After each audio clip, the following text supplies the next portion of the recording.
Hi guys, and welcome back to a further discussion of CFD. Today we're going to talk about length scales, and specifically turbulent length scales and the nature of turbulence. And we need to understand a little bit more about turbulence when applying CFD solutions because, as you will find out, it's a very hard problem, specifically computationally, right?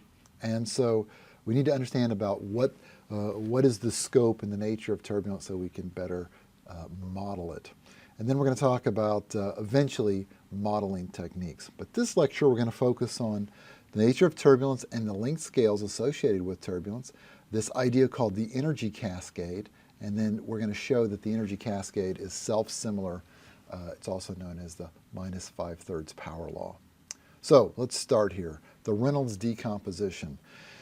I did some looking around to see when this idea was first put forward, and I don't know exactly. I think it was an idea that wasn't put forward by a single individual, but kind of put forward as a group.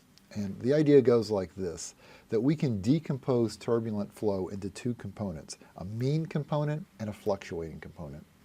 So here's a turbulent flow over a flat plate, and maybe the external flow is laminar, right? So it's coming in here as a laminar flow. It attaches to the plate, and a boundary layer begins to form, and in so doing, there's a velocity profile. Now, if the Reynolds number is high enough, then within the boundary layer, you can get a transition to turbulence. So here's maybe a slice of that boundary layer through the velocity profile, showing that you've got turbulent flow, eddies and swirls, three-dimensional flow there inside the boundary layer. And eventually, as you get very close to the plate, it must relaminarize and go through that whole transition that we talked about earlier. But within this turbulent region here, if I were to put a hot wire and take a measurement, I might see something like this. So a lot of little fluctuations and maybe an overall change in the mean. So the idea being that I can model this flow by first taking an average, and maybe it's a moving average, of the mean flow. So I have an average flow here. The black line is the average flow. And I'm representing the turbulent flow U as the average plus some small fluctuating component or deviation from the average. So ultimately I get something that looks like this, average flow plus fluctuation. So in a way it's kind of a superposition thought, right, that I can decompose this turbulent flow into an average, which maybe is like a laminar flow, plus some fluctuation on top of that. So characterizing the fluctuation is going to be the job of doing turbulent modeling. Let's talk about these fluctuations. When we talk about this flow here, the question is, how big are these little eddies? How big are they relative, say, to the size of the plate L or some other imposed length scale? So Kolmogorov here is kind of gets credit for this idea. Even though the idea was floating around, he really formalized it and came up with this series of scale lengths. Just to give you an idea of what a super genius this guy was, he wrote his first published paper when he was 5 years old. And he recognized in this paper that if you took 1 squared or 2 squared or any integer on down squared, you could actually decompose that into a series of integers or these prime integers here. That's crazy. 5 years old? That is genius. And also, I love these Russian guys from that Cold War era. They're so interesting. Thinking about them toiling away in the snow with not much to work with is really a fun thing to think about. Anyway, Kolmogorov, absolutely a super genius. He introduced the idea that small scales of turbulence are universal. So when you get down in there, when you get down below, say, the kind of the scale length of the large flow, when you get into the turbulent flow, those little swirls and eddies, all turbulence looks the same. And they depend on, the scale rate depends only on the rate of dissipation of turbulence and the kinetic energy per unit mass. Then, as you get down to smaller scale, the scales are dominated by the kinematic viscosity. So let me restate that again. His idea is that you've got a large scale flow like L, and then within that imposed length scale, you might have eddies or swirls on the order of the size L, And then those swirls break into smaller swirls and get smaller and smaller until eventually they're so small that they just instantly go into dissipation via kinematic viscosity. They turn into heat. So the energy that you put in with the mean flow works its way down in scales, making smaller and smaller eddies until eventually the eddies just dissipate into heat and stop swirling. All right, so you got a mean flow, you've got the generation of eddies like we've got here. Big eddies turn little eddies, and little eddies turn even smaller eddies, and eventually this tiniest eddy will just poof, turn into internal energy and heat the local fluid. That's the idea. Here's another picture that I like because this is a fractal, and the thinking now is that this shape, this collection of distribution of scales is fractal in nature. Here's another way to state his idea, that this is a plot of log k, so that's scale length. Whoops, that's scale length, and then the y-axis is energy. So you can think of a big eddy turning has more energy maybe than a small eddy turning at the same angular viscosity, angular rate. So energy gets put in at the large scale, and it works its way down through scales, making smaller and smaller scales. As you see here, this big eddy turning smaller and smaller eddies until eventually you get down to the smallest eddies, and those eddies turn instantly into internal energy. So it's a transfer of kinetic energy down through kinetic energy scale and then into internal energy. And the thing that's amazing about what he proposed is this process of big eddies turning little eddies all happens invisibly. So there's no loss of energy to viscosity, which is an irreversible process, until you get down to the smallest scale, which today we call that the Kolmogorov scale. So you get a mean flow like this, and maybe the mean flow is like this is showing flow over a circular cylinder. So you got a mean flow coming in, and then you've got some imposed length scale, L. Maybe it's the size of the cylinder. And in this case, you're saying, okay, you're generating vorticity or eddies at the size L. So that looks to be true. Maybe like this big eddy right here is kind of on the size of this diameter of the cylinder. And then those generate smaller eddies and smaller still eddies, and you can imagine this is swirling out there as it goes down, breaking up into smaller and smaller eddies, but all that's happening invisibly. And then finally, when you get down to the Kolmogorov scale, which we're going to call eta, when you get down to that scale, it goes right from eta, from this tiny swirl, right to internal energy and heating. So that's what happens here. The energy is passed from scale to scale, and then right finally into heat. So if this is the idea, let's do a little dimensional analysis. Let's do kind of a simple Buckingham pie. Let's think about the kinetic energy at the large scale. This is kind of the input energy into our system. So the only parameters we can use are L and the velocity, some root mean square velocity, some kind of averagey velocity that is characteristic of the system. And L is this imposed length scale at the large scale. So if I just try to make a function or rearrange these in order to get kinetic energy per unit mass, it's pretty easy to do, right? Kinetic energy is 1/2 mass velocity squared, and then per unit mass, I divide by another mass, I get just the RMS squared, which is kind of representative of the input kinetic energy into the system. The other scale that we need to know is this dissipation through the scales. So this is not dissipation, molecular dissipation into heat like viscosity, but this process of breaking big eddies into smaller eddies, so this kind of dissipative process.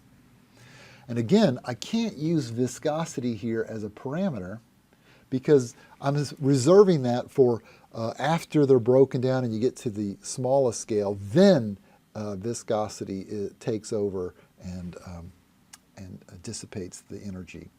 So the dissipation through scales has to occur just using these large scale sort of quantities. So again, F and the RMS velocity. So if I arrange this to have units of dissipation, right, and units of dissipation in this case are like m squared over seconds, right, this is this nu, then to get those units would be velocity cubed divided by L. And that would give me the right units, right? So it's just a time scale here times this dissipation rate. So that's a really fascinating non-dimensionalization. Let's go for the smallest scales. Now, at the smallest scales, we're saying, hey, viscosity is a player. The energy is coming from this dissipation rate here, and it's being deposited into internal energy or viscosity.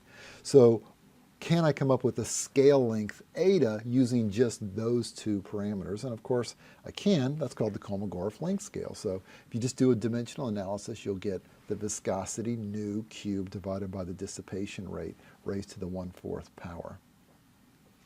I can form a Kolmogorov time scale. So this is how fast does it take for the energy at this small scale to be dissipated.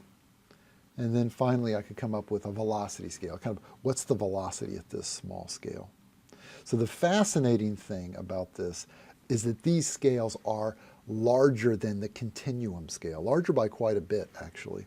So that's great, because remember, all of fluid mechanics sits on top of this idea that we're not dealing with a collection of molecules.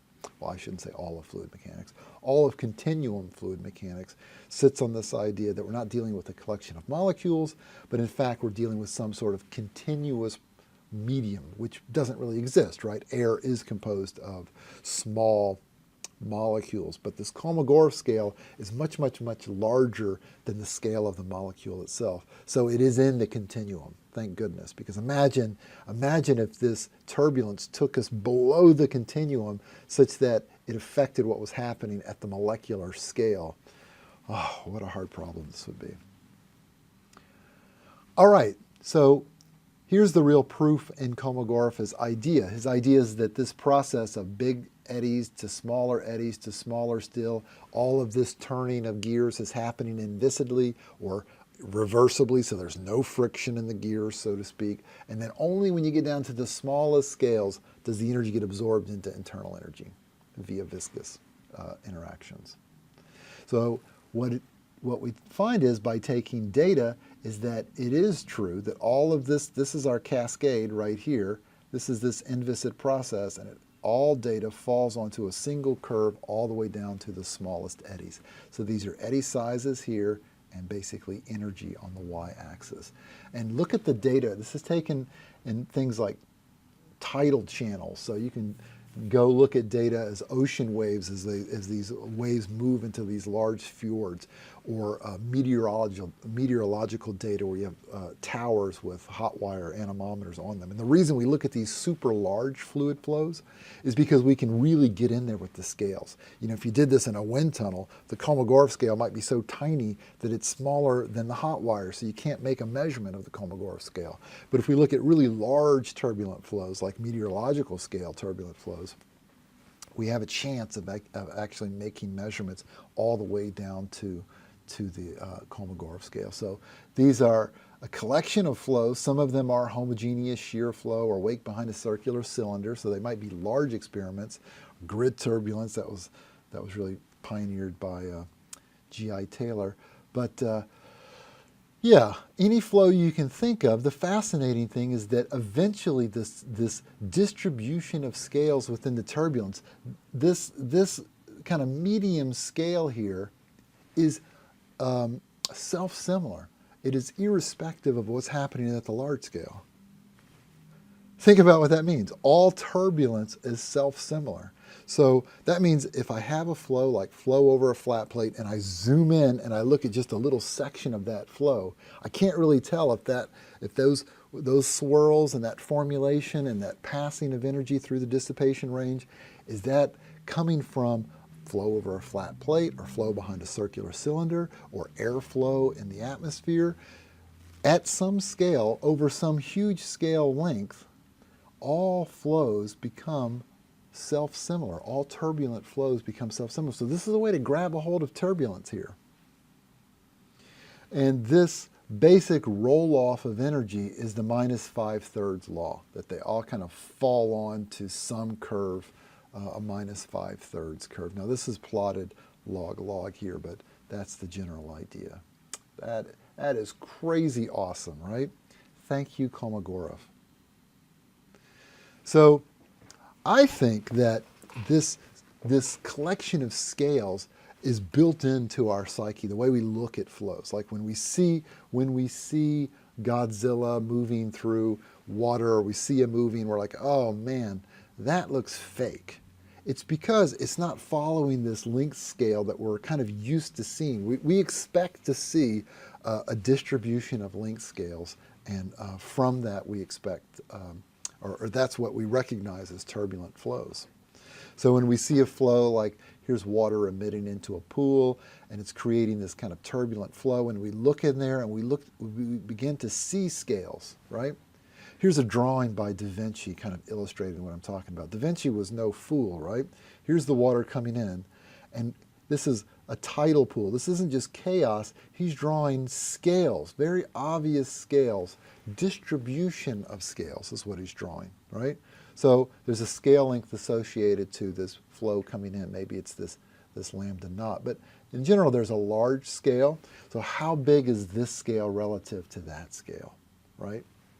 We would expect it not to be, we would expect it to be a certain kind of parametric relationship there. And then what about this sort of large jetting out structure, or smaller and smaller scales as we go down to these kinds of eddies here, like this guy right here, and even smaller scales still. So think about the energy cascade, and what that's telling us is there's a distribution of scales, and all turbulence follows the same distribution of scales. What a powerful idea.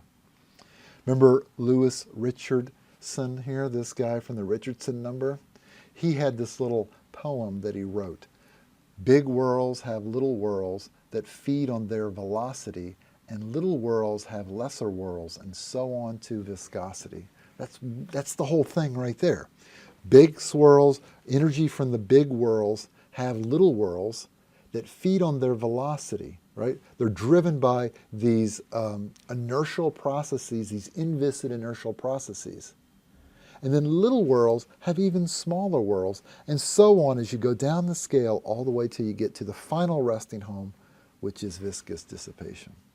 What a great poem, right? I learned that that's actually a rip from Jonathan Swift, right?